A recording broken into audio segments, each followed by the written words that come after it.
आफ्नो सरकार जोगाउन वैकल्पिक गठबन्धन रोक्न रवि लामिछानेलाई सरकारमा ल्याइहाल्ने प्रधानमन्त्री पुष्पकमल दाहाल प्रचण्डको व्यग्रता। राष्ट्रिय स्वतन्त्र पार्टीका सभापति रवि लामिछानेलाई प्रधानमन्त्री बनाउने एमालेबाट अफर आएको चर्चा। रासोपा उपसभापति ढोलप्रसाद अर्याल लामिछानेलाई एमालेबाट प्रधानमन्त्रीको अफर आएको विषयमा के भन्छन् त? यसको विषयमा पुरै जानकारी।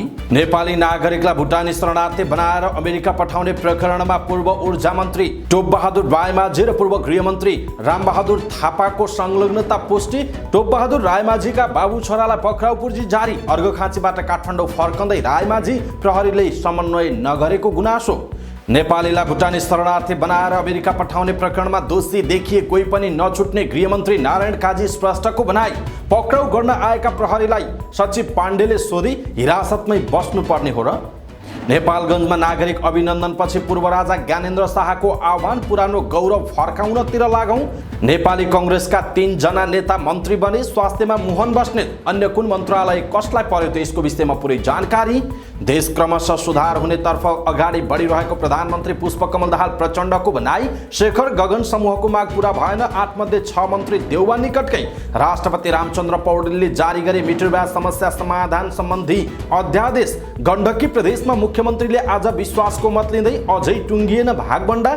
सर्वोच्च अदालतले अविलम्ब प्रधान न्यायाधीश पाउनुपर्ने नेपाल बार एसोसिएसनको जिकिर। उम्मेदवारको डेटा हराएपछि लोकसेवा आयोगद्वारा पुनः दरखास्त आह्वान। गुल्मीमा महिला हत्या आरोपमा 3 जना कारागार चलान। ऋण नउठेपछि ऋणीको आँगनमै गएर आत्मदाहको प्रयास। घरमा ट्रक ठोकिँदा तनहुमा 3 जनाको मृत्यु, 5 जना घाइते। भाडा बढ्ने भएपछि पोखरा हङकङ बजारका व्यवसायीहरू आन्दोलित। फिल्म बाघचालबाट अभिनयमा डेब्यू गर्दै पूर्व मन्त्री एवं गण्डकी प्रदेश सांसद दीपक मनाङी।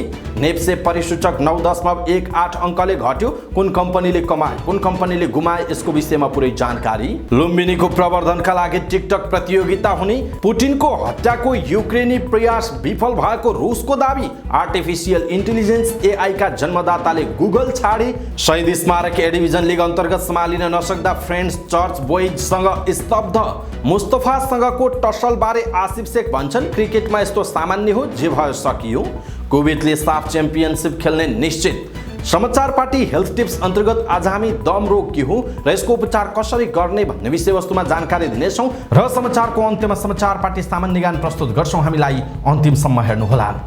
दर्शक महानुभाव नमस्कार। समाचार पार्टी .com को न्यूज बुलेटिनमा यहाँलाई हार्दिक स्वागत छ। म प्रहलाद चन्द्र घिमिरे। आज मिति विक्रम सम्वत 2080 साल वैशाख 21 गते बिहीबार ईस्वी सम्वत सन् 2023 मे 4 तारिक। आज वैशाख शुक्ल चतुर्दशी। सदाको झैं आज पनि हामी उपस्थित भएका छौँ आजका मुख्य समाचार, ब्रेकिङ न्यूज अपडेट लगायत तपाईँलाई काम लाग्ने हेर्नै पर्ने महत्त्वपूर्ण समाचारहरू लिएर। हाम्रो मेहनतका लागि यो भिडियोमा एउटा लाइक अवश्य गर्नुहोला। पलपलको न्यूज अपडेट हेर्नका लागि हाम्रो च्यानललाई तपाईँले अहिलेसम्म सब्स्क्राइब गर्नु भएको छैन भने कृपया सब्स्क्राइब गर्नुहोस् अनि नजिकै आउने बेल आइकन क्लिक गर्नुहोला। हामीलाई कहाँबाट हेर्दै हुनुहुन्छ त्यो कुरा पनि तलको कमेन्ट बक्समा कमेन्ट गर्नुहोला। दैनिक रूपमा हेर्नुहुन्छ भने रेगुलर भनेर लेख्नुहोला। आज पहिलोचोटि हेर्दै हुनुहुन्छ भने फर्स्ट टाइम भनेर लेखिदिनुहोला। आउनुहोस् दर्शक महानुभाव, आजका महत्त्वपूर्ण समाचार सुरु गरौँ। रवि लामिछानेलाई आफ्नो सरकारमा ल्याएर सत्तालाई टिकाइरहने प्रधानमन्त्री पुष्पकमल दाहाल प्रचण्डको भनाइको प्रसङ्गबाट।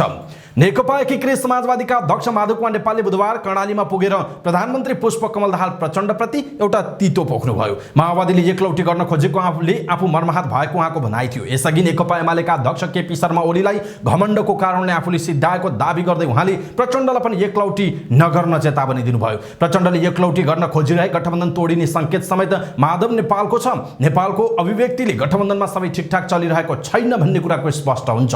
नेपाली कांग्रेसका नेता रमेश लेखकले भने गठबन्धन दलबीच कुनै विभ्रान्ति नरहेको दाबी गर्नुभयो। प्रधानमन्त्री नियुक्त भएको 4 महिनामा 9 पटक मन्त्री परिषद हेरफेर गर्दा समेत प्रचण्डले सरकारलाई पूर्णता दिन सक्नु भएको छैन। यसको मुख्य कारण गठबन्धन दलभित्र समझदारी नै हो। यसैबीच बुधबार गरिएको नवौं मन्त्री परिषद विस्तारपछि पनि केही मन्त्रालय अझै प्रधानमन्त्रीकै मातहतमा छ। अर्कोतर्फ संसदको चौथो ठूलो दल राष्ट्रिय स्वतन्त्र पार्टीले सरकारलाई दिइरहेको समर्थन फिर्ता लिने लक्षण देखाइरहेको छ। यसले प्रचण्डको थप टाउको दुखेको छ। 3 महिनाको अन्तरमा 2 पटक विश्वासको मत लिन बाध्य हुनुभएका उहाँ 5 महिनासम्म तेस्रो पटक फेरि संसद समक्ष हात पसार्न चाहनु हुँदैन। त्यसैले जसरी पनि रवि लामिछानेलाई फकाउन प्रचण्ड लागि पर्नु भएको छ। उहाँ रासोपालाई सरकारमा फर्काउन हरसम्म प्रयास गरिरहनु भएको छ। रासोपासँगै जनमतलाई समेत सरकारमा फर्काउन आतुर हुनुहुन्छ प्रधानमन्त्री प्रचण्ड। जसरी हुन्छ सरकार बलियो छ भन्ने सन्देश उहाँलाई प्रवाह गर्नु छ। दुवै पार्टीले सरकारबाट मन्त्रीहरू फिर्ता लिए पनि सरकारलाई दिएको समर्थन भने यथावत राखेका छन्। तर अब के गर्छन् भन्ने सकिने अवस्था पनि छैन। बालुवाटारमा बसेको गठबन्धनको बैठकमा रासोपालाई सरकारमा ल्याउने विषय प्रधानमन्त्रीले छलफल गरेको नेता रमेश लेखकको भनाइ छ। प्रधानमन्त्रीले सरकारलाई विश्वासको मत दिने सबै दललाई सरकारमा समेट्ने प्रयास गरिरहेको प्रमुख सल्लाहकार हरिबोल गजुरेलको भनाइ छ। रासोपालाई साबिकै मन्त्रालय दिने वा के गर्ने भन्ने विषयमा गठबन्धन दलमा सहमति भएपछि मात्रै भन्न सकिने उहाँले बताउनुभयो। संसदीय अङ्कगणितको आधारमा पनि रासोपालाई सरकारमा ल्याउनु उपयुक्त हुने उहाँको बुझाइ छ। रासोपाले अब सरकारमा जाने वा प्रतिपक्षमा बस्ने मध्ये एउटा निर्णय गर्ने बताइसकेको छ। प्रधानमन्त्रीले साबिकै मन्त्रालय दिएर सरकारमा आउन आग्रह गरेको रासोपाका प्रवक्ता मुकुल ढकालले बताउनु भएको छ। सोमबार बिहान लामिछानेसँगको भेटपछि चितवन पुग्नुभएका प्रधानमन्त्रीले ढुक्कसँग रासोपा सरकारमा आउने दाबी गर्नुभएको थियो। तर रासोपालाई साबिक मन्त्रालय दिन उहाँलाई सहज भने छैन। रवि लामिछाने फेरि गृहमन्त्री हुने शर्तमा मात्रै रासोपा सरकारमा सहभागी हुने देखिन्छ। तर गृह मन्त्रालय प्रचण्डले आफ्नो पार्टीका सेकेन्ड म्यान नारायण काजी श्रेष्ठलाई सुम्पिसक्नु भएको छ। भौतिक योजनाबाट गृहमा पठाइएका श्रेष्ठलाई गृहबाट अन्यत्र धकल्न प्रचण्डलाई सकस नै हुनेछ। रासोपाका उपसभापति डोलप्रसाद अर्यालले शुक्रबारको बैठकले यसबारे निर्णय गर्ने बताउनु भएको छ। दर्शक महानुभाव, प्रचण्डलाई खास गरी विश्वास लिन जरुरी छ। पटक पटक उहाँले विश्वासको मत चाहिँ संसदबाट फेस गरिसक्नु भएको छ। अब त्यस्तो काम गर्न उहाँ चाहनुहुन्न। अब फेरि विश्वासको मत लिनु परोस्। प्रचण्डलाई यो गर्नु निकै समस्या हुन सक्छ। त्यसकारणले उहाँले चाहिँ राष्ट्रिय स्वतन्त्र पार्टीलाई चाहिँ जुनसुकै मूल्य चुकाएर भए पनि सरकारमा ल्याउन चाहिरहनु भएको छ। र यो अङ्कगणितीय यो खेलमा चाहिँ राष्ट्रिय स्वतन्त्र पार्टी प्रमुख ठाउँमा छ, केन्द्रमा छ। र यस्तो अवस्थामा राष्ट्रिय स्वतन्त्र पार्टी चाहिँ जान मिल्छ या मिल्दैन, तपाईँलाई के लाग्छ आफ्नो धारणा तलको कमेन्ट बक्समा कमेन्ट गर्नुहोला। यसैबीच साबिकै मन्त्रालयमा अडान राखेको रासोपा सरकारमा आए गठबन्धन दल मिलाउन प्रचण्ड समक्ष अर्को चुनौती थपिन सक्छ। यसअघि राष्ट्रिय स्वतन्त्र पार्टीबाट उपप्रधान सहित गृहमा रवि लामिछाने, श्रम रोजगार तथा सामाजिक सुरक्षा मन्त्रालयमा डोलप्रसाद अर्याल, शिक्षा तथा विज्ञान प्रविधि मन्त्रीमा शिशिर खनाल र स्वास्थ्य तथा जनसङ्ख्या राज्य मन्त्रीमा तोसिनेमा कार्की सरकारमा हुनुहुन्थ्यो। सरकारमा अहिले 19 मन्त्री, 2 राज्य मन्त्री छन्। कांग्रेसले आफ्नो भागमा परेको थप 3 मन्त्री पठाए पनि जसपाले पठाएको छैन। अहिले खानेपानी र वन तथा वातावरण मन्त्रालय प्रधानमन्त्रीको जिम्मामा छ। रासोपा सरकारमा पुगे पनि अरू दलहरूको मन्त्रालय घट्नेदेखि हेरफेर हुन सक्ने नेताहरू बताउँछन्। त्यसका लागि प्रचण्डले कांग्रेस, जसपा, नेकपा एकीकृत समाजवादी सहित अन्य साना दललाई पनि मनाउनु पर्ने हुन्छ। रासोपाले गृहकै दाबी नछोडी पार्टीका वरिष्ठ उपाध्यक्ष समेत रहनुभएका नारायण काजी श्रेष्ठलाई पनि मनाउनु पर्ने प्रचण्डलाई दबाव छ। तर माओवादी केन्द्रका सचिव ढिलाराम आचार्य अब गठबन्धन दलमा छलफल भएर मात्र निर्णय हुने बताउनुहुन्छ। त्यसो त कांग्रेसका शीर्ष नेताहरू पनि रासोपालाई सरकारमा ल्याउनु पर्ने पक्षमा खुल्न थालेका छन्। सोमबार मात्रै सभापति शेरबहादुर देउवाले लामिछानेलाई धुम्माराईमै बोलाएर छलफल गर्नु भएको थियो। यसैबीच प्रमुख प्रतिपक्ष दल नेकपा एमालेका अध्यक्ष केपी शर्मा ओलीले प्रचण्ड सरकारलाई ढालेर नयाँ गठबन्धन निर्माणको कसरत गरिरहेको चर्चा राजनीतिक बजारमा छ। भविष्यमा कांग्रेस र एमालेकै गठबन्धन बन्न सक्ने आधारहरू पनि देखिएका छन्। त्यो भएन भने कांग्रेस, माओवादी र नेकपा यस बाहेकको सरकार बन्ने प्लान बी पनि एमालेसँग छ। प्रचण्डको त्रासको मुख्य कारण यही नै हो। एमालेको 78 र राष्ट्रिय स्वतन्त्र पार्टीको 21, राप्रपाको 14, जसपाको 12, जनमतको 6, नागरिक उन्मुक्ति 4, लोकसभा 4 र स्वतन्त्र 3 जना गरी सरकार निर्माण गर्न आवश्यक संख्या पुग्छ। सरकार गठन गर्न 138 सांसद आवश्यक पर्नेमा 3 दल बाहेक 141 सांसद हुन्छन्। विपक्षी गठबन्धनको डर मात्रै नभएर प्रचण्डले संवैधानिक परिषदलाई ध्यानमा राखेर पनि रासोपालाई सरकारमा समेट्ने पर्ने बाध्यता भएको कतिपयको बुझाइ छ। संवैधानिक परिषदमा प्रधान न्यायाधीश, सभामुख, राष्ट्रिय सभाका अध्यक्ष, प्रमुख विपक्षी दलका नेता र उपसभामुख सदस्य हुन्छन्। रासोपालाई सरकारमा ल्याउन सके उपसभामुख आफ्नो कित्तामा हुने भएकाले 6 सदस्यीय परिषदमा 4 जना आफ्नो पक्षमा हुने जनाइएको छ। दर्शक महानुभाव, यो परिस्थितिमा राष्ट्रिय स्वतन्त्र पार्टी सरकारमा जान उपयुक्त छ या छैन, तपाईँलाई के लाग्छ आफ्नो धारणा तलको कमेन्ट बक्समा कमेन्ट गर्नुहोला। प्रमुख प्रतिपक्ष दल नेकपा एमालेले राष्ट्रिय स्वतन्त्र पार्टीका सभापति रवि लामिछानेलाई प्रधानमन्त्रीको प्रस्ताव गरेको चर्चा छ। एमाले अध्यक्ष केपी शर्मा ओलीले लामिछानेलाई प्रधानमन्त्रीले अफर गरेको विषयले राजनीतिक वृत्तमा चर्चा भइरहेको छ। प्रधानमन्त्री पुष्पकमल दाहाल प्रचण्डलाई विश्वासको मत दिएर समर्थन कायमै राखेको रासोपाले के गर्ला भन्ने आम चासोको विषय बनेको छ। वैशाख 10 को उपनिर्वाचनपछि बढ्दो लोकप्रियताका बीच राष्ट्रिय स्वतन्त्र पार्टीले कसरी अगाडि बढ्छ भन्ने अहिलेसम्म निर्णय गर्न सकेको छैन। राष्ट्रिय स्वतन्त्र पार्टीका सभापति रवि लामिछानेले प्रधानमन्त्री र गठबन्धन दलका पालिका शीर्ष नेता शेरबहादुर देउवासँग भेटवार्ता गरिसक्नु भएको छ। सरकारमा जान सकारात्मक देखिएको रासोपाले औपचारिक निर्णय भने शुक्रबार गर्ने बताइएको छ। सरकारमा जान सकारात्मक रहेका रासोपालाई विपक्षी कित्ताबाट गठबन्धनको अफर आएको बारे उपसभापति डोलप्रसाद अर्यालसँग जिज्ञासा राख्दा अहिलेसम्म कुनै पनि प्रस्ताव नआएको उहाँले प्रश्न पार्नु भएको छ। उहाँले भन्नुभएको छ, एमाले सभापतिजीलाई प्रधानमन्त्रीको प्रस्ताव गरेको भनेर मिडियामा मेरै नाम कोट गरेर समाचार हालेको देखेँ। समाचार लेख्नेहरूसँग मैले अहिलेसम्म कुरा गरेको छैन। अहिले बाहिर चर्चामा आएको कुरामा कतै पनि सत्यता नभएको उहाँको दाबी छ। सरकारमा जाने वा नजाने भन्ने विषयमा छलफल भइरहेको उहाँले बताउनुभयो। उहाँले थप्नुभयो, सभापतिजीले सत्ता गठबन्धनका शीर्ष नेताहरूसँग कुराकानी गरिराख्नु भएको छ। शुक्रबारको बैठकले यसको निर्णय गर्छ उहाँको भनाइरहेको छ। जिल्ला अदालत काठमाडौँले पक्राउ पूर्जी जारी गरेपछि पूर्व मन्त्री तथा सांसद टोपबहादुर रायमाझी अर्घखाँचीबाट काठमाडौँ फर्किएको लेख छ। गृह जिल्ला अर्घखाँचीको एक विद्यालयको हिरक महोत्सवमा विशेष अतिथिका रूपमा सहभागी हुनुभएको थियो। काठमाडौँ फर्कने क्रममा उहाँले रायमाझीले आफूलाई प्रहरीले अहिलेसम्म कुनै पनि सोधपुछ र समन्वय नगरेको बताएको समाचार नेपाल प्रेसले लेखेको छ। पक्राउ पूर्जी जारी भएका आफूले सुने पनि आधिकारिक जानकारी कतैबाट नआएको उहाँले बताउनुभयो। कसरी र किन पक्राउ पूर्जी जारी भयो भन्ने मलाई पनि थाहा छैन। उहाँले भन्नुभयो, काठमाडौँ फर्किँदैछु, प्रहरीसँग बुझ्ने प्रयास गर्दैछु। नेपालीहरूलाई नक्कली भुटानी शरणार्थी बनाएर अमेरिका पठाउने गिरोहलाई सहयोग गरेको आरोप रायमाझीप्रति लागेको छ। उहाँका छोरा सन्दीपको नाममा 1.5 करोडको चेक काटिएको पनि भेटिएको छ। सांसद रायमाझी भने यो काण्डमा आफूहरू निर्दोष रहेको बताउनुहुन्छ। 4 वर्ष अघि चेक काटिएको भनेर आएको छ। नाम हेर्दा मेरै छोराको छ, तर त्यस्तो कुनै चेक साट्नु त परै जाओस्, उसले लिएको समेत छैन। साटेको भई छापसाप हुनुपर्ने हो। छोराका नाममा चेक काटेर झोलामा राखे कि कता के गरे हामीलाई थाहा हुने कुरा भएन। चेक काट्ने व्यक्तिलाई मेरो छोराले चिन्दा पनि चिन्दैन उहाँले भन्नुभएको छ। नक्कली शरणार्थी बनाएर अमेरिका पठाउने गिरोहका प्रमुख व्यक्तिसँग रायमाझीको घुमघामको तस्बिर समेत सार्वजनिक भएको थियो। उहाँले त्यसलाई स्वीकार पनि गर्नुभयो। तस्बिरमा भएका केही व्यक्तिहरू मेरो चिनजानका हुन्। त्यो घुम्न जाँदाखेरिको फोटो हो। साथीभाइसँग चिया पानी घुमघाम त भइ नै हाल्छ, तर को मान्छेले कस्तो हो, के काम गर्छ भन्ने सबै कुरा कसरी थाहा हुन्छ उहाँको प्रश्न रहेको छ।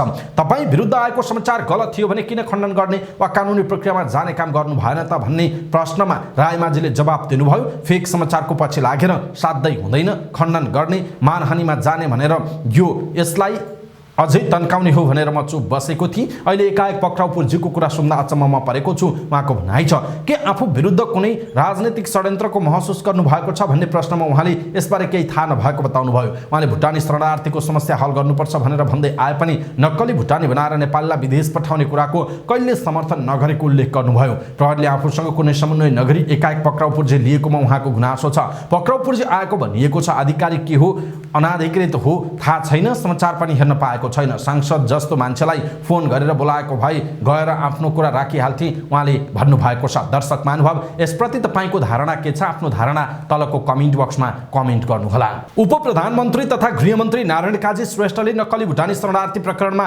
दोषी देखिएका जोसुकै भए पनि कारबाही हुने बताउनु भएको छ। नेपालीलाई नक्कली भुटानी शरणार्थी बनाएर अमेरिका पठाउने काममा संलग्नता देखिएको भन्दै प्रहरीले गृह मन्त्रालयका तत्कालीन सचिव टेकनारायण पाण्डे, तत्कालीन गृहमन्त्री रामबहादुर थापाका सल्लाहकार इन्द्रजित राई लगायतका अधिकारी र राजनीतिक नेतृत्व अनुसन्धानमा तानिएका छन्। गृहमन्त्री श्रेष्ठले आफूले प्रहरी प्रशासनलाई जुनसुकै तहको व्यक्ति भए पनि दोषी देखिए कारबाही गर्न निर्देशन दिएको बताउनुभयो। जिल्ला अदालत काठमाडौँले यो प्रकरणमा एमाले सचिव टोपबहादुर रायमाझी र उनका छोरा सन्दीप विरुद्ध पक्राउ पूर्जी जारी गरेको छ। यही प्रकरणमा नेपाल सरकारका सचिव टेकनारायण पाण्डे र पूर्व गृहमन्त्री बादलका तत्कालीन सुरक्षा सल्लाहकार इन्द्रजित राई प्रहरी हिरासतमा रहेका छन्। गृहमन्त्री श्रेष्ठले यो प्रकरणमा स्वच्छ अनुसन्धान हुने र कारबाही हुने बताउनु भएको छ। यसैबीच नेपालीलाई भुटानी शरणार्थी बनाएर अमेरिका लैजाने नाममा भएको अर्बभन्दा बढी रकमको ठगी प्रकरणको अनुसन्धानमा राजनीतिक प्रभाव हुन सक्ने आशंका भइरहेका बेला प्रहरीले बहालवाला सचिव र पूर्व गृहमन्त्रीका सल्लाहकारलाई पक्राउ गरेर बोल्ड कदम लिएको छ। तत्कालीन गृहमन्त्री रामबहादुर थापा, बादलका सुरक्षा सल्लाहकार इन्द्रजित राई मंगलबार र सचिव टेकनारायण पाण्डे बुधबार पक्राउ परेका हुन्। प्रहरीले सांसद टोपबहादुर रायमाझी र उनका छोरा सन्दीप विरुद्ध पनि पक्राउ पूर्जी लिइसकेको छ। प्रहरीको विशेष टोलीले रायमाझी र उनका छोराको लोकेसन हेर्नमै व्यस्त भएको थियो। सम्भवतः उनीहरू दुईजना केही दिनभित्र पक्राउ पर्न सक्ने बताइएको छ। ठगी प्रकरणमा चैतको दोस्रो साता काठमाडौँ उपत्यका अपराध अनुसन्धान कार्यालयले 3 जनालाई पक्राउ गरेर थप अनुसन्धानका लागि काठमाडौँ प्रहरी परिसरलाई बुझाएको थियो। संगठित अपराधमा अनुसन्धान गरिरहेको काठमाडौँ प्रहरी परिसरले उच्च पदस्थ सरकारी अधिकारी र नेतालाई पक्राउ गर्ने तयारी गरेर यो प्रकरणलाई तार्किक निष्कर्षमा पुर्याउने संकेत गरेको छ। बालवाला सचिव पक्राउ पर्न सक्छन् भने यो अनुसन्धानमा संलग्न सबैजना तानिन सक्छन् भनेर हामीले बुझ्नुपर्छ। अनुसन्धानमा स्थानमा खटिएका एक अधिकारीले भनेका छन्। प्रहरीका अनुसार मंगलबार ललितपुर स्थित निवासबाट पक्राउ पर्दा इन्द्रजित राईले आफू मानसिक रूपमा तयार भएर बसेको बताएका थिए। उनले आफू केही दिन यता राम्रोसँग सुत्न समेत नसकेको बुझिएको छ। पूर्व राजा ज्ञानेन्द्र शाहले वर्तमान राजनीतिक व्यवस्था नेता केन्द्रित भएको बताउँदै नेपालको पुरानो गौरव फर्काउन जुट्नुपर्ने अवस्था आइलागेको बताउनु भएको छ। नेपालगञ्जमा आयोजित उहाँको अभिनन्दन कार्यक्रमलाई सम्बोधन गर्दै शाहले अहिलेको व्यवस्था र दलहरूको विरोध गर्दै राजा महेन्द्रको कालमा भएका विकास निर्माण तथा अन्य राजाको पालामा भएका विभिन्न विकास निर्माणका कामको चर्चा गरेर दलहरूलाई खबरदारी गर्नुभयो। नीतिहरू मध्येको सर्वश्रेष्ठ नीति राजनीति भए पनि त्यस प्रकारको प्रजातान्त्रिक, त्यस प्रकारको राष्ट्रमुखी, जनमुखी र जनहितकारी हुन नसकिरहेको पूर्व राजा शाहको उहाँले नेपालीले अब आफ्नै पाखुराको बलमा अगाडि बढ्न कम्मर कस्नुपर्ने उल्लेख गर्दै यसका निम्ति सबै तहका नागरिकहरू जुट्नुपर्ने बताउनुभयो। लामो अन्तरालपछि फेरि पनि उभिएर म आज देशको दशाका विषयमा त्यही र त्यस्तै कुरा गर्न विवश छु। मलाई दुःख लाग्छ यो लामो अवधिसम्म पनि हाम्रो अवस्था त्यही र त्यसै गरी त्यस्तै परिस्थितिमा छ। केही दिन अघि नेपालगञ्ज पुग्नु भएका उहाँ 1 महिना त्यही क्षेत्रमा बसेर लुम्बिनी, कर्णाली र सुदूरपश्चिमका विभिन्न जिल्लामा घुम्ने कार्यक्रम बनाउनु भएको छ। दर्शक महानुभाव, पूर्व राजा ज्ञानेन्द्र शाहको यो भनाइप्रति तपाईको धारणा के छ? आफ्नो धारणा तलको कमेन्ट बक्समा कमेन्ट गर्नुहोला। प्रधानमन्त्री पुष्पकमल दाहाल प्रचण्डले नेपाली कांग्रेसका 3 जना नेतालाई मन्त्री परिषदमा सहभागी गराउनु भएको छ। कांग्रेस उपसभापति धनराज गुरुङ, कानुन न्याय तथा संसदीय मामिला मन्त्री मोहन बहादुर बस्नेत स्वास्थ्य तथा जनसङ्ख्या र डिगबहादुर लिम्बू युवा तथा खेलकुद मन्त्री बन्नु भएको छ। प्रधानमन्त्रीको सिफारिसमा उनीहरूलाई बुधबार नै राष्ट्रपतिले मन्त्री नियुक्त गरेको राष्ट्रपति कार्यालयले जनाएको छ। नवनियुक्त मन्त्रीहरूको आज दिउँसो शपथ ग्रहण हुने राष्ट्रपति कार्यालयका एक अधिकारीले जानकारी दिनुभयो। 3 जना मन्त्री नियुक्तिसँगै मन्त्री परिषद 22 सदस्य भएको छ, तर अझै मन्त्री परिषदले पूर्णता पाएको छैन। अझै वन तथा वातावरण र खानेपानी मन्त्रालय खाली छ। 22 सदस्य मन्त्री परिषदमा नेपाली कांग्रेसबाट 8 जना रहेका छन्। नेकपा माओवादी केन्द्रबाट प्रधानमन्त्री सहित 5 मन्त्री, 2 राज्य मन्त्री गरी 7 जना, जनता समाजवादी पार्टीबाट 1 जना, नेकपा एकीकृत समाजवादीबाट 2 जना मन्त्री र 1 राज्य मन्त्री गरी 3 जना, नागरिक उन्मुक्ति पार्टी लोसपा, त्यस्तै गरी नेपाल समाजवादी पार्टीका 1 जना मन्त्री रहेको जनाइएको छ। प्रधानमन्त्री पुष्पकमल दाहाल प्रचण्डले देशको राजनीति र अर्थतन्त्र सङ्कटबाट क्रमशः सुधारको बाटोमा आएको भन्दै आफ्नो कार्यकालको अन्तिमसम्म उत्साहजनक नतिजा देखिने बताउनु भएको छ। काठमाडौँमा पूर्व प्रमुख निर्वाचन आयुक्त डाक्टर अयोधी प्रसाद यादवद्वारा लिखित गोठालादेखि प्रमुख निर्वाचन आयुक्तसम्म आत्मवृत्तान्त पुस्तकको लोकार्पण गर्दै प्रधानमन्त्रीले तेस्रो कार्यकालको अन्तिमसम्म दोस्रो कार्यकालको भन्दा राम्रो नतिजा देखिने बताउनुभयो। लोकार्पण कार्यक्रममा पूर्व मन्त्री एवं माओवादी केन्द्रका नेता मातृका प्रसाद यादव, लेखक डाक्टर यादव लगायतका वक्ताहरूले पुस्तकका विविध पक्षमाथि चर्चा गर्नु भएको थियो। प्रधानमन्त्री पुष्पकमल दाहाल प्रचण्डले नेतृत्वको सरकारमा कांग्रेसबाट थप 8 जना मन्त्री बनेको जनाइएको छ। ती मन्त्रीहरूको आज शपथ ग्रहण हुने राष्ट्रपति कार्यालयले जनाएको छ। प्रधानमन्त्री पुष्पकमल दाहाल प्रचण्डको सिफारिसमा नेपाली कांग्रेसका मन्त्रीहरू बनेको जनाइएको छ। यसैबीच राष्ट्रपति रामचन्द्र पौडेलले मुलुकी संहिता सम्बन्धी केही नेपाल ऐनलाई संशोधन गर्ने अध्यादेश 2080 जारी गर्नु भएको छ। राष्ट्रपति पौडेलले मन्त्री परिषदको सिफारिसमा उक्त अध्यादेश जारी गर्नु भएको राष्ट्रपति कार्यालयले जनाएको छ। मंगलबार बसेको मन्त्री परिषदको बैठकले राष्ट्रपति समक्ष अध्यादेश पठाउने निर्णय गरेको थियो। सरकारले मिटरबाज पीडितको समस्या समाधानका लागि उक्त अध्यादेश ल्याएको हो। सरकारले मिटरबाजलाई अनुचित लेनदेनको रूपमा परिभाषित गरी कानुनी रूपमा दण्डनीय बनाउन उक्त अध्यादेश ल्याएको हो। अध्यादेश मार्फत मुलुकी अपराध संहिता, मुलुकी फौजदारी कार्यविधि संहिता, मुलुकी देवानी संहिता र मुलुकी देवानी कार्यविधि संहिता संशोधन गर्न लागेको छ। मिटरबाज पीडितको एक समूहसँग गत चैत 17 गते गरेको सहमति अनुसार सरकारले कानुन संशोधन गर्न अध्यादेश ल्याएको हो। संसद चलिरहेको समयमा विधेयक मार्फत कानुन संशोधन नगरी सरकारले संसद अधिवेशन अन्त्य भएको समयमा अध्यादेश मार्फत ऐन संशोधन गरेको छ। मंगलबार मन्त्री परिषद बैठकपछि सरकारी प्रवक्ता रेखा शर्माले मिटरबाज पीडितको समस्या तत्काल समाधान गर्नुपर्ने भएकाले अध्यादेश ल्याउनु परेको स्पष्टीकरण दिनुभएको थियो। गण्डकी प्रदेशका मुख्यमन्त्री सुरेन्द्र राज पाण्डेले विश्वासको मत आज लिँदै हुनुहुन्छ। उक्त प्रयोजनका लागि प्रदेश प्रमुख पृथ्वीमान गुरुङले आज दिउँसो 2 बजेका लागि अधिवेशन आह्वान गर्नु भएको छ। मुख्यमन्त्री पाण्डेले नियुक्त भएको 7 दिनमै विश्वासको मत लिन लाग्नु भएको हो। संविधानको धारा 168 को धारा 2 बमोजिम 35 सांसदको समर्थनमा वैशाख 14 गते नियुक्त हुनुभएका मुख्यमन्त्री पाण्डेले आज विश्वासको मत लिन लाग्नु भएको हो। अझै कांग्रेस र माओवादी बीच भागबण्डा टुङ्गिएको छैन। दुवै पार्टीभित्र धेरैको मन्त्री बन्ने दौड त छँदै नै छ। कुन दलले कति मन्त्रालय पाउने भन्नेमै कुरा मिल्न सकेको छैन। सरकारको नेतृत्व आलोपालो गर्ने समझदारी भएको नेकपा माओवादी केन्द्रले 3 मन्त्रालय मागिरहेको छ भने कांग्रेस 2 मन्त्रालय दिने मोडमा देखिन्छ। अहिले कांग्रेसबाट मुख्यमन्त्री सहित 2 जना र माओवादी केन्द्रबाट 1 जना मन्त्री बनिसकेका छन्। अहिले कांग्रेसबाट सरस्वती अरियाल र माओवादीबाट सुशीला सिमखडा बिना विभागीय मन्त्रीको रूपमा मुख्यमन्त्रीसँगै शपथ लिएका हुन्। माओवादी संसदीय दलका नेता हरिबहादुर चुमानले अहिलेसम्म भागबण्डा नटुङ्गिएको बताउनुभयो। अविलम्ब प्रधान न्यायाधीशको नियुक्ति गर्न माग गर्दै नेपाल बार एसोसिएसनले आन्दोलन जारी राखेको छ। नेपाल बार एसोसिएसन परिसरमा कानुन व्यवसायीहरूले आन्दोलन जारी राखेका हुन्। उनीहरूले तत्काल प्रधान न्यायाधीश नियुक्त गर्न माग गरेका छन्। आन्दोलनका क्रममा सञ्चारकर्मीहरूसँग कुराकानी गर्दै नेपाल बार एसोसिएसनका अध्यक्ष गोपालकृष्ण घिमिरेले न्यायपालिका प्रमुख अविलम्ब पाउनुपर्ने बताउनुभयो। उहाँले अटोमेटिक ढङ्गबाट पेशी प्रणाली व्यवस्थापन प्रणाली हुनुपर्ने बताउनुभयो। उहाँले नेपालका विभिन्न निकायहरू आफ्नो भूमिकाबाट टाढिँदै गएको पनि बताउनु भएको छ। उम्मेदवारहरूको डेटा मेटिएपछि लोकसेवा आयोगले पुनः दरखास्त आह्वान गरेको छ। बुधबारबाट लागू हुने गरी आयोगले 30 दिनसम्ममा पुनः दरखास्त दिन आह्वान गरेको छ। लोकसेवा आयोगले 2079 मक्सिर पुस र माघ महिनामा प्रकाशित विज्ञापनहरूमा दरखास्त दिइसकेका उम्मेदवारहरूलाई पुनः दरखास्तका लागि आह्वान गरिएको आयोगका प्रवक्ता एवं सहसचिव तोय नारायण सुवेदीले बताउनुभयो। उहाँले 2079 मक्सिर पुस र माघ महिनामा प्रकाशित विज्ञापनहरूमा दरखास्त दिइसकेकाहरूले मात्रै दरखास्त भर्न पाउने र उनीहरूले दस्तुर शुल्क तिर्नु नपर्ने बताउनुभयो। उहाँले यसपटक पनि 80,000 भन्दा धेरैले दरखास्त भर्ने अनुमान गरिएको बताउनुभयो। उहाँले पहिला दरखास्त भरिसकेकाहरूको डेटा सङ्कलनका लागि मात्रै पुनः दरखास्त आह्वान गरिएको उल्लेख गर्नुभयो। प्रवक्ता सुवेदीले आयोगले शाखा अधिकृतको परीक्षा असार 9 गते गर्ने र अन्य पदको परीक्षा भने साउनको महिनादेखि मक्सिरसम्म सक्ने गरी तयारी गरिरहेको पनि बताउनुभयो। उहाँले पुनः दरखास्त दिँदा पहिला जुन समूहको विज्ञापनमा आवेदन गरिएको हो सोही समूहको विज्ञापनमा मात्र आवेदन दिनुपर्ने बताउनुभयो। गुल्मीको मुसिकोट नगरपालिका 7 वामीमा एक महिलाको हत्या आरोपमा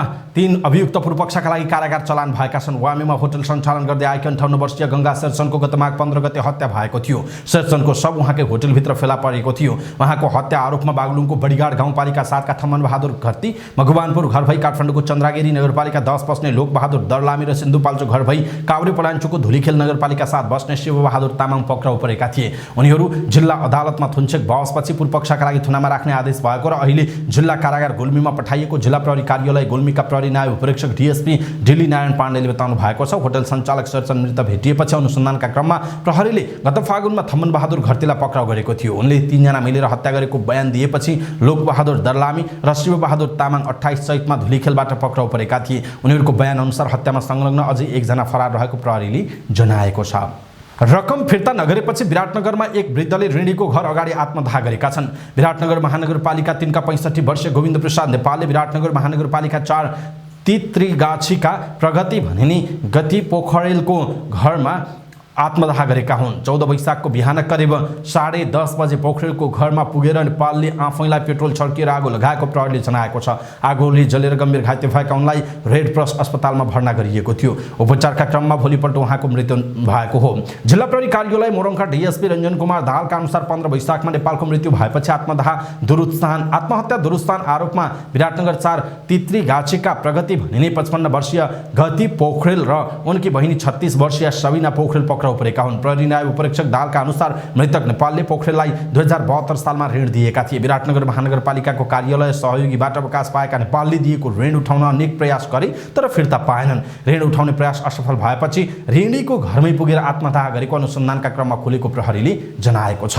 तनहुँमा ट्रक पल्टी घरमा ठोक्किँदा 3 जनाको मृत्यु भएको छ भने अरू 5 जना घाइते भएका छन्। बुधबार बिहान 9:20 को समयमा जिल्ला तनहुँ बन्दीपुर गाउँपालिका वडा नम्बर 5 आँधी खोला स्थित पृथ्वी राजमार्ग सडक खण्डमा डुम्रीबाट मुगलिनतर्फ आउँदै गरेको ना4 ख 1973 नम्बरको ट्रक अनियन्त्रित भई सडकको छेउमा रहेको सुनमाया भुजेल र सनबहादुर भुजेलको घरमा ठोकिएको थियो। दुर्घटनामा 8 जना घाइते भएको र सबैलाई उपचारका लागि चितवन स्थित पुरानो मेडिकल कलेज भरतपुर पठाइएकोमा 3 जनाको उपचारका क्रममा मृत्यु भएको जिल्ला प्रहरी कार्यालय तनहुँका प्रहरी नायब परीक्षक मोहन बहादुर खानले जानकारी दिनुभयो। मृत्यु हुनेमा तनहुँ बन्दीपुर गाउँपालिका वडा नम्बर 1 बस्ने 12 वर्षका आयुष भुजेल, 50 वर्षका चेत बहादुर घरती र अन्दाजी 69 वर्षका सनबहादुर भुजेल रहेको खानले बताउनुभयो। 5 जना घाइतेको पुरानो मेडिकल कलेज भरतपुरमा उपचार भइरहेको प्रहरीले जनाएको छ।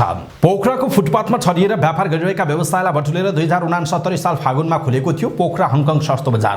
तत्कालीन पोखरा उपमहानगरपालिका स्थानीय प्रशासन र क्रियाशील 7 राजनीतिक दलको सहमतिमा कृषि सामग्री कम्पनीको 7 रोपनी क्षेत्रमा बजार बनेको छ। तत्कालीन प्रधानमन्त्री बाबुराम भट्टराईको पालामा फुटपाथ व्यापारी हटाउने भएपछि फुटपाथ व्यवसायी आन्दोलित भएका थिए। आन्दोलित व्यवसायीसँग सहमति गर्दै दीर्घकालीन व्यवस्था व्यवस्थापन गर्न कृषि सामग्री कम्पनीको जग्गामा हङकङ बजार बनाइएको हो। व्यवसायी मिलन प्रसाद तिवारीले कृषि सामग्रीको जग्गा भाडामा लिएर मासिक शुल्क उठाउने गरी हङकङ बजार व्यवस्थापन गर्दै आउनु भएको थियो। सटरले ओगटेको ठाउँ अनुसार मासिक 2000 देखि 5000 रुपैयाँसम्म व्यवसायीले भाडा तिर्दै आएका थिए। जग्गाको भाडा सस्तो भएकै कारण अन्य ठाउँभन्दा तरकारी, लुगा, कपडा तथा दैनिक उपभोग्य सामग्री सस्तो पाउने भएकाले छोटो समयमै भिडभाड बढ्न थाल्यो। पोखरेलले पोखरा हङकङ बजारलाई सस्तो बजारका रूपमा चित्रण गर्न थाले। विशेष गरी हङकङ बजार मध्यम तथा न्यून आय स्रोत हुनेहरूको मुख्य गन्तव्य बन्न पुग्यो। तर हङकङ बजार खुलेको 10 वर्षपछि गत चैत 21 गते कृषि सामग्री कम्पनी लिमिटेडले जग्गाको भाडा करिब 400% बढाउने गरी टेन्डर आह्वान गरेपछि अहिले त्यहाँका व्यापारी झस्किएका छन्। एक त कोभिड महामारीपछि व्यापार घटेको छ, त्यसपछि कम्पनीले करिब 400% बढी शुल्क बढाउन खोजेपछि व्यापारीहरू सशंकित भएका छन्। एक व्यापारीले भनेका छन्, फेरि हामीलाई सडकमा पुर्याउने षड्यन्त्र हुन लागेको छ। व्यवसायी मिलन प्रसाद तिवारीले पहिला यो जग्गाको भाडा मासिक 2,24,000 रुपैयाँ तिर्दै आएका थिए। कम्पनीसँग उनको सम्झौता सकिएपछि चैत 21 गते गोरखापत्रमा कृषि सामग्रीले जग्गा भाडा मासिक न्यूनतम 12,50,000 रुपैयाँ राखेर बोलपत्र आह्वान गरेपछि व्यवसायीहरू आन्दोलित बनेका हुन्। गण्डकी प्रदेशका सांसद दीपक मनाङीको प्रस्तुतिमा action love story film Bagh Chal निर्माण हुने भएको छ। 3 नायक र 3 नायिका पात्र रहने फिल्मको शीर्ष मध्येको भूमिकामा स्वयं मनाङी समेत देखिने जनाइएको छ। अभिनयका हिसाबले उनको यो डेब्यू फिल्म हुनेछ। निर्माता तथा अभिनेता सबिन श्रेष्ठका अनुसार फिल्ममा मनाङीले एक विशेष भूमिका निर्वाह गर्नुहुनेछ, जसबारे चाँडै हुने पत्रकार सम्मेलन मार्फत बताइनेछ। फिल्मको 3 नायक मध्ये एकमा सबिन हुनुहुनेछ भने बाँकी 2 नायक फाइनल हुन बाँकी छ। 2 नायिका मध्ये एकमा अनुसाहा हुन सक्ने जनाइएको छ भने अर्की मुम्बईमा रहने नेपाली भाषी अभिनेत्री हुनेछन्। उनीसँग फिल्म साइन गर्न सबिन अर्को साता मुम्बई जाँदैछन्। यो फिल्मको पटकथा शिवम अधिकारीले लेखेका हुन् भने निर्देशन सम्राट बस्नेतले गर्नेछन्। यसअघि पनि बाघचाल शीर्षकमा फिल्म निर्माण भएको थियो, तर 10 वर्षपछि सोही नाममा अर्को फिल्म बनाउन पाइने कानुनी व्यवस्था छ। दशैं अघि छायाङ्कन गर्ने तयारी भएको फिल्मलाई अर्को वर्षको वैशाख 1 गते रिलिज गर्ने लक्ष्य राखिएको छ। शेयर बजार मापक नेप्से परिसूचक सामान्य अङ्कले गिरावट आएको छ। बुधबार नेप्से परिसूचक 9.18 अङ्कले घटेर 1857.23 बिन्दुमा झरेको हो। पछिल्लो एक सातादेखि नेप्से परिसूचक निरन्तर रूपमा घट्दै आएको छ। त्यस्तै सेन्सेटिभ इन्डेक्स 1.19 अङ्कले घटेको छ भने फ्लोट इन्डेक्स 0.70 अङ्क र सेन्सेटिभ इन्डेक्स 0.35 अङ्कले घटेको छ। बुधबार कारोबारमा आएका 265 कम्पनीको 21,55,000 किता शेयर 62,01,94,000 बराबरको खरिद बिक्री भएको छ। मङ्गलबारको तुलनामा बुधबार कारोबार रकम पनि गिरावट आएको छ। अघिल्लो कारोबारको दिन 70 करोडको शेयर कारोबार भएको थियो। बुधबार नेप्सेका 13 उपसमूह मध्ये 2 उपसमूहको परिसूचक बढेको छ भने 11 उपसमूहको परिसूचक घटेको छ, जसमा उत्पादन तथा प्रशोधन र म्युचुअल फन्ड उपसमूहको परिसूचक बढेको छ। तर यता जलविद्युत, होटल तथा पर्यटन लगायत अन्य उपसमूहको परिसूचक घटेको छ। नेप्से परिसूचक सामान्य गिरावट भए पनि आत्मनिर्भर लघुवित्तको शेयर मूल्य 6.09% बढेको छ। त्यस्तै श्वेत गङ्गा हाइड्रो पावरको शेयर मूल्य 5.66% बढेको छ। तर यता NIVL ग्रोथ फन्डको इकाइ मूल्य 5% बढीले घटेको छ। बुधबारको कारोबारमा शिवम सिमेन्ट्स कम्पनीको 3 करोड 5 लाख रुपैयाँ बराबरको शेयर कारोबार भएको जनाइएको छ। 2567औं बुद्ध जयन्ती तथा लुम्बिनी दिवस 2080 विभिन्न कार्यक्रम गरी मनाइने भएको छ। बुधबार लुम्बिनी विकास कोषले पत्रकार सम्मेलन गरी वैशाख 22 गते शुक्रबार विभिन्न कार्यक्रमको आयोजना गरेर बुद्ध जयन्ती मनाउन लागेको बताएको छ। प्रधानमन्त्री पुष्पकमल दाहाल प्रचण्डको प्रमुख आतिथ्यतामा अन्तर्राष्ट्रिय सम्मेलन तथा ध्यान केन्द्रमा 2567औं बुद्ध जयन्ती एवं लुम्बिनी दिवस विशेष समारोह हुने बताइएको छ। लुम्बिनी विकास कोषका सदस्य सचिव सानु राजा साक्यले बिहान 7 बजेदेखि 9 बजेसम्म 5 नम्बर गेटदेखि मायादेवी मन्दिर हुँदै विभिन्न झाँकी सहित सम्मेलन केन्द्रसम्म शान्ति र्याली निकालिने बताउनुभयो। वैशाख 21 गते बिहिबार मायादेवी मन्दिर परिसरमा दीप प्रज्वलन र साँझ 7 बजेदेखि मध्य रात 12 बजेसम्म महापरित्राणा हुने तथा बुद्ध पूर्णिमाको अवसरमा अबदेखि लुम्बिनी परिसरमा हर्न निषेध गरिने बताउनुभयो। उहाँले लुम्बिनीको प्रवर्धनका लागि टिकटक प्रतियोगिता गरिने पनि बताउनुभयो। रुसी राष्ट्रपति भ्लादिमिर पुटिनलाई हत्या गर्ने युक्रेनी प्रयास असफल पारेको रुसले दाबी गरेको समाचार आएको छ। मंगलबार मध्यराती इलेक्ट्रोनिक वारफेयर हतियार प्रयोग गरेर 2 युक्रेनी ड्रोन पुटिन निवास क्षेत्रमा ध्वस्त पारेको रुसले दाबी गरेको छ। रुसी राष्ट्रपति कार्यालयले एक रिलिज जारी गरेर पुटिनलाई हत्याको योजनाबद्ध आतंककारी हमला भएको उल्लेख गरेको छ। रुसी सरकारको विश्व च्यानल RTले ड्रोन हमलाको उचित जवाफ दिने रुसको तयारी भएको उल्लेख गरेको छ। रुस र युक्रेनको युद्ध युक्रेनी क्षेत्रमा हुँदै आएकोमा पछिल्लो समयमा अमेरिकी र युरोपेली हतियारको साथमा युक्रेनको क्राइमियादेखि क्रेमलिनसम्म बेलाबखत हवाई आक्रमण हुँदै आएको छ। जर्मनीले आफ्नो हतियार रुसी भूमिमा प्रयोग गर्न नदिएको भन्दै जर्मन चान्सलर ओलाफ शोल्जले युक्रेनलाई आफ्नो भूमिमा मात्र जर्मन हतियार प्रयोग गर्न सार्वजनिक आह्वान नै गरेका छन्। जेफ्री हिन्टनको नाम तपाईले सायदै सुन्नु भएको छ होला। वास्तवमा अहिलेको प्रविधि जगतमा सर्वाधिक चर्चाको विषय बनिरहेको आर्टिफिशियल इन्टेलिजेन्स अर्थात् एआई प्रविधिका जनक मानिन्छन् हिन्टन। आर्टिफिशियल इन्टेलिजेन्सको दुनियाँमा उनको नाम निकै चर्चा हुने गर्छ। तिनै 75 वर्षीय हिन्टनले गुगल कम्पनीबाट राजीनामा दिएको विषय अहिले चर्चाको विषय बनेको छ। हिन्टनले केवल गुगलबाट राजीनामा मात्र दिएर चर्चा कमाएका होइनन्, आर्टिफिशियल इन्टेलिजेन्सका बारेमा उनले केही गोप्य कुराहरू पनि गरेका छन्। उनले आर्टिफिशियल इन्टेलिजेन्सका केही खतराहरूका बारेमा सचेत गराएका छन्। गुगलबाट राजीनामा दिँदै हिन्टनले आफ्नो कामप्रति पश्चाताप पनि व्यक्त गरेका छन्। उनले एआई च्याटबटका विषयमा केही डरलाग्दा खतराहरूको बारेमा पनि चर्चा गरेका छन्। उनले भनेका छन् कि जहाँसम्म मैले भन्न सक्छु कि हालसम्म आर्टिफिशियल इन्टेलिजेन्स मानिसभन्दा धेरै बुद्धिमान छैन, तर मलाई के लाग्छ भने छिट्टै नै यो हामीभन्दा बुद्धिमान हुनेछ। सुरुवाती अग्रतालाई उल्ट्याउँदै स्टार खेलाडी भरिएको चर्च बोइज युनाइटेड काठमाडौँमा जारी शहीद स्मारक ए डिभिजन लिगको दोस्रो स्थानमा उक्लिएको छ। त्रिपुरेश्वर स्थित दशरथ रङ्गशालामा बुधबार भएको खेलमा फ्रेन्ड्स क्लबलाई 2-1 गोल अन्तरले पराजित गर्दै जारी लिगको दोस्रो स्थानमा उक्लिएको हो। निकै रोमाञ्चक बनेको खेलमा फ्रेन्ड्सले 14औं मिनेटमा अग्रता लिएको भए पनि अन्तिम 3 मिनेटसम्म सम्हालिएको प्रदर्शन गर्न नसक्दा चर्च बोइजलाई नतिजा सुम्पिएको हो। यससँगै फ्रेन्ड्सले दोस्रो राउन्डमा हारबाट लिगको आरम्भ गरेको छ भने चर्च बोइजले जितबाट सुरुवात गरेको छ। यससँगै चर्च बोइजले जारी लिगमा 6औं जित निकालेको छ। 14 खेलबाट 24 अङ्क जोडेको चर्च बोइज गोल अन्तरमा शीर्ष स्थानको जावला खेलभन्दा 1 स्थान मुनि रहेको छ। त्यस्तै पराजित फ्रेन्ड्स जारी लिगमा 7औं हार भोगेको छ। समान 14 खेल खेलेको फ्रेन्ड्स 15 अङ्कका साथ 13औं स्थानमा छ। लिग अन्तर्गत च्यासल मैदानमा बुधबार नै भएको अर्को खेलमा हिमालयन शेर्पाले साधुबाट युथ क्लबलाई 1-0 गोल अन्तरले स्तब्ध बनाएको छ। हिमालयनको जितमा खामिर गिल्सनले निर्णायक गोल गरेका छन्। यससँगै जारी लिगमा हिमालयन शेर्पाले 4थो जित निकालेको छ। शेर्पाले 14औं खेलमा 17 अङ्क जोड्दा 8औं स्थानमा उक्लिएको छ। उता अनपेक्षित नतिजा भोगेको साथ दोबाटोले शीर्ष स्थानमा उक्लिने अवसर गुमाएको छ। यो सँगै साथ दोबाटोले जारी लिगमा 4थो हार भोगेको छ। समान 14 खेल खेलेको साथ दोबाटोको 22 अङ्कका साथ तालिकाको 4थो स्थानमा छ।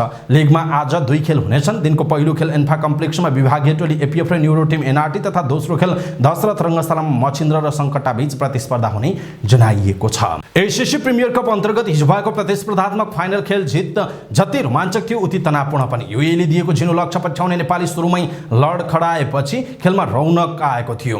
यस्ता तनावपूर्ण खेलमा दुई पक्षका खेलाडीहरूले एकअर्कामाथि हावी हुन अनेक उपाय अपनाउँछन्। राम्रो खेलेर मात्रै नपुगेपछि विपक्षी खेलाडीहरूलाई हियाउने, अपमानित गर्ने र गालीगलौज समेत गर्न बाँकी राख्दैनन्। कहिलेकाहीँ त हात हालहाल समेत हुन्छ। यस्ता हरकतलाई स्लेजिङ भन्ने गरिन्छ। हिजोको फाइनलमा पनि नेपाल र युएईका दुई खेलाडीहरू स्लेजिङमा उत्रिएका थिए।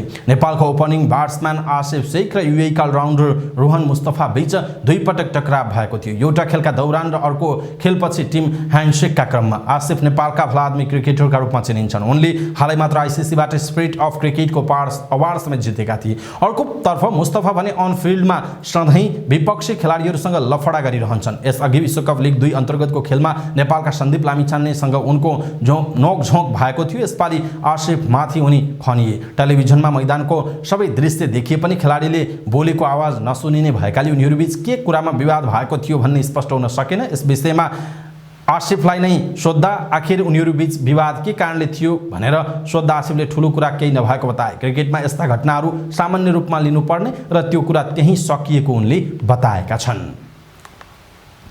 दक्षिण एसियाली फुटबल फेडरेसन साफको आयोजनामा सञ्चालन हुने 14औं संस्करणको साफ च्याम्पियनसिपमा पहिलोपटक साफ बाहिरको टिमलाई समावेश गरिने भएको छ। साफले संस्करणमा कोभिडको सहभागिता निश्चित भएको औपचारिक जानकारी दिएको छ। भारतको बेङ्गलोरमा 6 देखि 18 असारसम्म आयोजना हुने साफ च्याम्पियनसिपमा सहभागी हुने कुवेत 7औं देश हुनेछ।